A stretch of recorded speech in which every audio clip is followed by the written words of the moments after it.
అయిపోయింది, లేదు, ఛాన్సే లేదు, కష్టమే అంటున్నారు, లాభం లేదు, అయ్యేటట్టు లేదు. దీని గురించి అనుకుంటురా?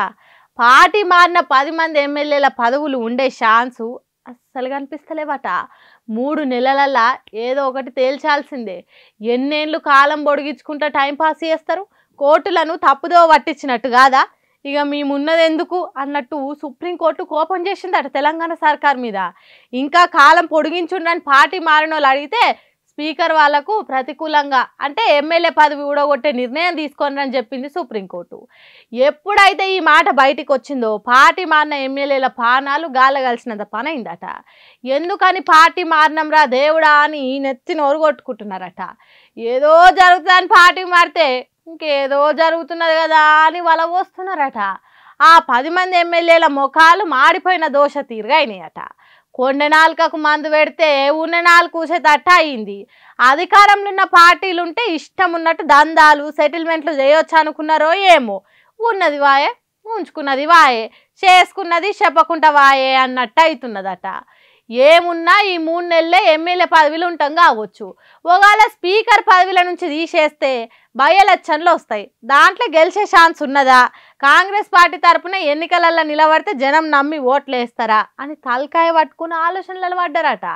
10 మంది పార్టీ మారిన ఎమ్మెల్యేల మెదడ్ల పెద్ద యుద్ధమే జరుగుతున్నదట ఆలోచనలతోని. మరి ఏం జరుగుతుందో చూడాలి. కుర్చీల నుంచి లేచి 2 చేతులు ఎత్తి దండం పెట్టాలి కాంగ్రెస్ పార్టీ పరిపాలనకు. ఎంత గొప్ప పరిపాలన, ఏం కథ! అంత మంచి పాలన చూసి ఆనందంతో కొందరు పానాలే గాల్ల కలిసిపోతున్నాయి. ఏంది నమ్ముతలేరా? అయితే ఈ వీడియో చూడండి, మీకే అర్థమవుతుంది. ఏం పని చేస్తున్నారు నాకు అర్థం కాదు. అది ఈ రోజే రావట్లేదంటే దీనికి ఏముంది? దీనికి అసలు ఏముంది? అసలు ఏముంది? చచ్చిపోతాడు పేషెంట్ చచ్చిపోతుంటే ఏముంది? ఏముంది దానికి? అసలు దీనికి ఒక అడ్డాలు ఉన్నది. ఇప్పటికే ఈ పాన ఇచ్చిర్రు 17, 18 పాన ఇచ్చిర్రు. ఈ దానికి 17, 14, 17 పాన ఇస్తే దానికి ఏమొస్తుంది చెప్పండి, నాకు తెలియాలి. చూసిండ్రా ఎట్లున్నదో కాంగ్రెస్ పార్టీ పాలన చక్కదనము. ఓ మనిషి సావు బతుకుల నడుమ దండ్లాడుతున్నాడు.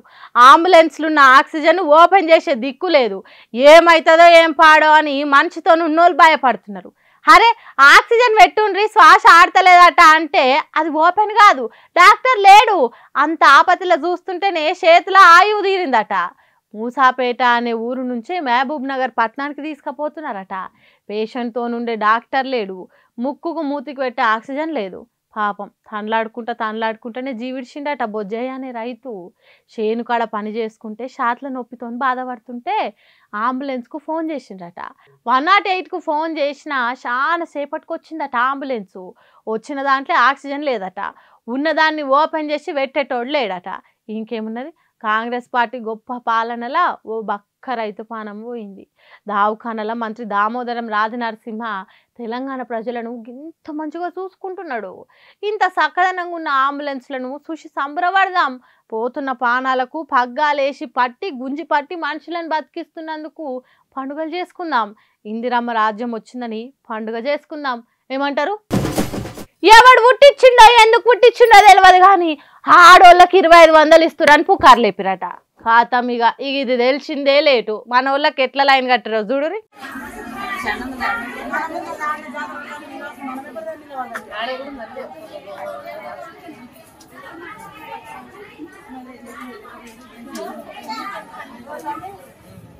ఓ అమ్మునే ఈడికెళ్ళాడిదాకా ఎంత పెద్ద లైన్ ఉందో కదా. హాగరో ఎగబడి మరి పేపర్లు ఇవ్వబట్టిరు. మరి వీళ్ళకి ఎవరు చెప్పిరో తెలియదు కానీ కాంగ్రెస్ సర్కార్ ఎలక్షన్లు చెప్పింది కదా ఆడోళ్లకు 2500 ఇస్తామని. ఆ మాట పట్టుకొని ఆడోళ్ళంతా పోస్ట్ ఆఫీస్ ముంగట లైన్ కట్టిరు. ఆడికి పోయినాక ఎందుకు వచ్చిరమ్మా మీరంతా, ఏం కావాలని అడిగితే అదేంది సర్కార్ ఆడోళ్ళకు పైసలు ఇస్తుందట కదా అని చెప్పిరట. అది విన్న పోస్ట్ ఆఫీస్ వాళ్ళు, ఓరక్క ఇదెక్కడి గమ్మత్రా వారి, మాకైతే దీని గురించి ఏం ఇన్ఫర్మేషన్ రాలేదు, మరి మీకెవరు చెప్పిర్రు, మీరెట్లు వచ్చిర్రు అని వాళ్ళు అడిగితే దేనికోసం వచ్చారు అసలు? ఆధార్ కార్డు తీసుకుని వచ్చినాము. ఆధార్ కార్డు ఇస్తే అప్పుడు అప్లై చేసినాం కదా, 2500 పడతాయని అప్లై చేసినాం కదా, దాని గురించి అమౌంట్ పడతాయని దాని గురించి మెయిన్ ఇప్పుడు అప్లై చేసేది 2500 గవర్నమెంట్ నుంచి పడతాయి అన్నారు కదా ఇంతకుముందు. అవును మా తల్లే అప్పుడు అప్లై చేసుకున్నాం కదా పైసలు ఇస్తురని చెప్తే వచ్చిర్రా. ఇట్లా ఒగల నుంచి ఒగలు ఈ వార్త తెలుసుకొని ఊరికొచ్చిలా ఇల్లు కట్టిర్రు వికారాబాద్ పరిగి పోస్ట్ ఆఫీస్ ముంగట. మరి ఓ నోటిఫికేషన్ రాలేదు, న్యూస్ పేపర్లా టీవీలల్లో కూడా చూపియలేదు. అది నిజమని తెలుసుకోకుండా ఎట్లా నమ్మొచ్చిర్రో తెలియదు కానీ ఆడ పోస్ట్ ఆఫీస్ ముంగట గాయ చేసిరట జిరాక్సులు పట్టుకొని. ఇగో మళ్ళీ ఇది చూసి నిజంగానే పైసలు ఇస్తురు కావచ్చు అందుకే చూపిస్తురు వార్తలలో అని ఉరికి రాకుర్రి. సర్కార్ ఇప్పటికైతే ఆడోళ్లకు 2500 గురించి ఎసోంటి క్లారిటీ కాదు కదా, ఆ ఊసే ఎత్తుతలేదు. కాబట్టి సగం సగం తెలుసుకొని పోయి గీల లెక్క ఆగం కాకుర్రి. ఏమంటున్నాం? సినిమాలో ఎట్లయితే తొడగొట్టి డైలాగులు చెప్పుకుంటా గుండగాలని గుబులు పుట్టిస్తాడో రియల్ లైఫ్లో కూడా గంతే జోష్తోని దేన్నైనా సింగిల్ హ్యాండ్తోని హ్యాండిల్ చేసి అందరిని మెప్పించే సత్తా బాలయ్య బాబుకుంది. నిత్య ఏదో ఒక ట్రెండ్ సెట్ చేసి వార్తలలోకి ఎక్కే బాలయ్య ఇప్పుడు సైకిల్ దొక్కి వైరల్ అయిండు. అందరు దొక్కినట్టు దొక్కితే కొత్త ఏముంటుంది అనుకుండేమో, అందుకే కొత్త ధరాన్ని తీసుకొచ్చిండు.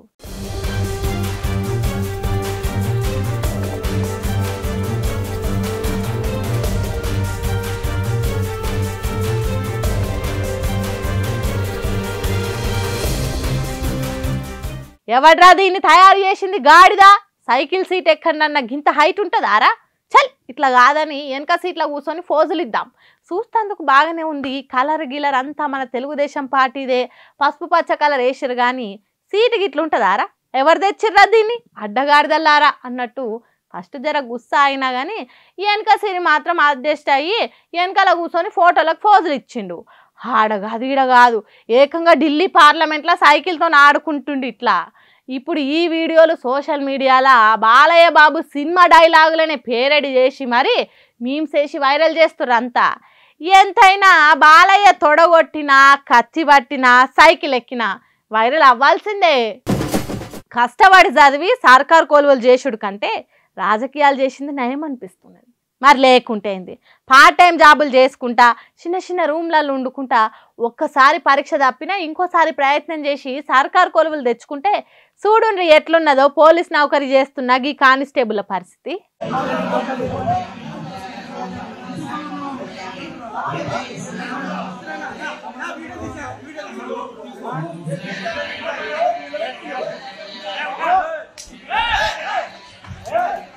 చూడుండ్రి ఎంత బల్పు చేష్టలు చేస్తుండో.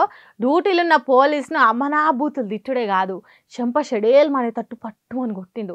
వాడు ఆధునిక కాలంలో ఉన్న మనిషా లేకుంటే ఆటవిక రాజ్యంలో ఉండే ఆది మనిషా? కొద్దిగా కూడా బుద్ధి లేదు అన్నట్టు ఫట్టు మనిషి చెంప మీద కొట్టిండు. తెల్ల బట్టలు వేసుకొని కానిస్టేబుల్ను కొట్టిన మనిషి టీడీపీ మంత్రి బీసీ జనార్దన్ రెడ్డి సోదరుడు మదన్ భూపాల్ రెడ్డి అట. అధికారంలో ఉన్నది మా పార్టీ, మా సోదరుడు మంత్రి పదవేలుగా పెడుతున్నాడు, అసోంటి నన్ను ఆపినట్టు చేస్తావా అన్నట్టు ఏఆర్ కానిస్టేబుల్ జశ్వంత్ అనే టైనను కొట్టిండు. నంద్యాల జిల్లా బనగానపల్లె మండల కేంద్రంలో డ్యూటీ చేస్తుంటే జరిగింది. మంత్రికి తమ్ముడైతే కావచ్చు కానీ గిట్లా పోలీసును కొడతాడా? వాడు చదువుకున్నాడా లేకుంటే బర్లు కాస్తున్నాడా? బద్మాష్ గాడు ఎక్కడనో అక్షరాల విలువ తెలియదు, కష్టపడి చదివి తెచ్చుకున్న కొలు విలువ తెలియదు. రాజకీయాలలో ఉన్నామనే బల్పుతోని గిట్లా చేస్తున్నారు. సర్కార్ వాళ్ళదే కాబట్టి కేసు పెడతారో లేకుంటే ఉల్టా కానిస్టేబుల్ జశ్వంత్దే తప్పంటారో చూడాలి. హౌడీ మోడీ అనే ప్రోగ్రాం పెట్టిండ్రు అమెరికా దేశంలో. యాదికున్నదా? ట్రంప్ మొదటిసారి అమెరికా దేశ అధ్యక్షునిగా ఉన్నప్పుడు మన మోడీ సార్ అక్కడికి పోతే పెట్టిన ప్రోగ్రాం అది. రెండు దేశాల ఆర్థిక బంధం, భాగస్వామ్యం, ట్రంప్ మోడీల దోస్తాన్ గురించి తెగ మాట్లాడుకున్నారు. అమెరికా భారత్ రెండు దేశాలు జోడెడ్ల తీరుగా అభివృద్ధులు ఉరుకుతున్నాయి అన్నట్టు చెప్పిండ్రు. కానీ ట్రంప్ గాడు మన దేశంతో జరిపే వ్యాపారానికి 25% సుంకాలు వించిండు.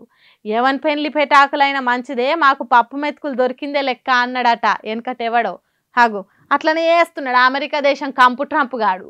మా దేశం లాభమే మాకు కావాలి అన్నట్టు అమెరికా ఫస్ట్ అంటాడు. అసొంటోళ్ళతో దోస్తాను వద్దంటే ఇన్నాడా మోడీ? హౌడీ మోడీ అనే కార్యం పెట్టి ట్రంప్కు ఎన్నికల ప్రచారం చేసినంత పని చేసిండు. నా జాన్ జబ్బ దోస్తు అన్నట్టు జబ్బలు జరుచుకున్నాడు. కానీ ఇప్పుడు 25% సుంకాలు పెంచిండు మన మోడీ దోస్తు ట్రంప్ గాడు. మంచోడు మంచోడు అంటే మంచం కింది జొర్రిండు అన్నట్టు దోస్తు జాను జిగిరి సోపతిగాడు అనుకుంటే మోడీ సార్కు కాదు కాదు భారతదేశానికే టోపీ పెట్టిండు. ఇప్పుడు తెలుస్తుంది మోడీ సార్కు ఎంత పతారా అనేది. విశ్వగురువు యుక్రెయిన్ యుద్ధాన్ని ఆపిండు, లోకనాయకుడు అనే మాటలు ఇలువ తెలుస్తుంది. పెంచిన సుంకాలను తగ్గిస్తే అమెరికా దేశం మెడలు ఉంచగలిగితే అప్పుడు అవన్నీ నమ్మొచ్చు. మీ దోస్తాన్ దేశానికి లాభమా నష్టమా జర ఒక్కసారి ఆలోచన చేయండి మోడీ సాబ్ అని అడుగుతున్నారు భారతదేశ ప్రజలు. మరి ఈ సుంకాలు తగ్గించేదానికి ఎటువంటి ఉపాయాలు చేస్తాడో మోడీ సారు చూడాలి. నేను కొడితే మామూలు కొట్టుడు కొట్టను, అది నాకు అలవాట్లేదు అని కేసీఆర్ అన్నాడు. యాదికున్నదా? హాగో అట్లనే ఈడ్చి దెబ్బ కొట్టే గడియ రానే వచ్చిందంటున్నారు. కాంగ్రెస్ సర్కార్ వచ్చినాక బీఆర్ఎస్ పార్టీ నుంచి 10 మంది కాంగ్రెస్ కండువాలు కప్పుకున్నారు కదా, దాని మీద స్పీకర్ ఖచ్చితంగా యాక్షన్ తీసుకోవాలి 3 నెలలల్లా అని అనుడితోని తెలంగాణ రాజకీయంలో మస్తు మార్పు వచ్చింది. ఎన్నికలు జరుగుడు పక్కా అంటున్నారు. దీని మీద మాజీ మంత్రి హరీష్ రావు రాహుల్ గాంధీ పార్టీ మారిన ఎమ్మెల్యేల పదవులు తీసేటట్టు చెయ్యాలని ట్వీట్ చేసిండు. రాజీవ్ గాంధీ తీసుకొచ్చిన పార్టీ ఫిరాయింపుల చట్టాన్ని రాహుల్ గాంధీ అయ్య మీద గౌరవం ఉంటే అమలు చేయాలని చెప్పిండు.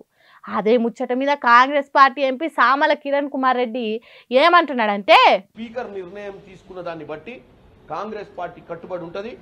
స్పీకర్ ఏ నిర్ణయం తీసుకున్నా ఒకవేళ బై ఎన్నికలు వస్తే బై ఎన్నికలు నిలబడి గెలుస్తాం. ఎందుకంటే ఇవాళ ప్రజాపాలన బ్రహ్మాండంగా చేస్తున్నాం. ప్రజలు మా వైపుర్రు. వీళ్ళు ఏదో 2024 దాకా 2028 29లో తొడగొడతామంటారు కదా, వాళ్ళకు కూడా మంచి అవకాశం తాడో పేడో తెలుసుకుని. ఇన్నరా బై ఎలక్షన్ వస్తే కాంగ్రెస్ పార్టీ గెలుస్తుందట. అంటే కాంగ్రెస్ పార్టీలకు కూడా ఉప ఎన్నికలు వస్తాయనేది పక్కా క్లారిటీ ఉన్నదన్నట్టు.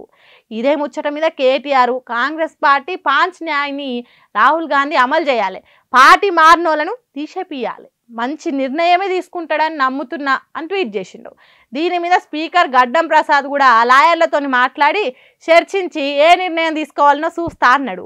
ఇక మాజీ సీఎం కేసీఆర్ మాజీ మంత్రులు కేటీఆర్ హరీష్ రావు జగదీష్ రెడ్డిలతో ఎర్రబెల్లిలో మాట్లాడిండు. ఒకవేళ ఎన్నికలు వస్తే కాంగ్రెస్ పార్టీని మామూలు దెబ్బ కొట్టొద్దు, 10 స్థానాలు జూబ్లీ హిల్స్ సీటుతో కలిపి 11 సీట్లు మనమే గెలవాలి, దాంతో కాంగ్రెస్ పార్టీ ఆగమవుతుంది. ఇప్పటికే చాలా మంది ఎమ్మెల్యేలు సొంత పార్టీ మీద తిరుగుబాటు చేస్తున్నారు. ఆ 11 సీట్లు మనమే గెలిస్తే అది ఇంకింత ఎక్కువ అవుతుంది. అప్పుడు సర్కార్ ఆగమాగం చందన అవుతుంది. ఆగో అసొంటి దెబ్బ కొట్టాలి మనం. జనం ఇప్పటికే చాలా ఇబ్బందుల పాలవుతున్నారు. కాంగ్రెస్ పార్టీ మీద తక్కువ కోపం లేదు జనానికి. కాబట్టి ఎన్నికలలో గెలిచిన తర్వాత ఇంకో పెద్ద దెబ్బ కొట్టే ఉపాయం చేద్దామన్నట్టు చెప్పిండట. మరి చూడాలి ఎట్లుంటుందో 3 నెలల తర్వాత ఉప ఎన్నికలు ఉంటాయా, ఉంటే బీఆర్ఎస్ పార్టీ కాంగ్రెస్ పార్టీని ఎంత పెద్ద దెబ్బ కొడుతుంది అనేది తెలవాలంటే 3 ఏళ్ళు కాదు 3 నెలలనే తెలుస్తుంది అంటుర్రు తెలంగాణ రాజకీయాలు తెలిసిన వాళ్ళు. చూసిరానిలా నేను పట్టుకొచ్చిన ముచ్చట్లు ఎట్లనే ఇంకిన్ని ముచ్చట్లతోటి మళ్ళీ కలుద్దాం. అప్పటిదాకా చూస్తూనే ఉండరు మన మైక్ టీవీ ముచ్చట్లు.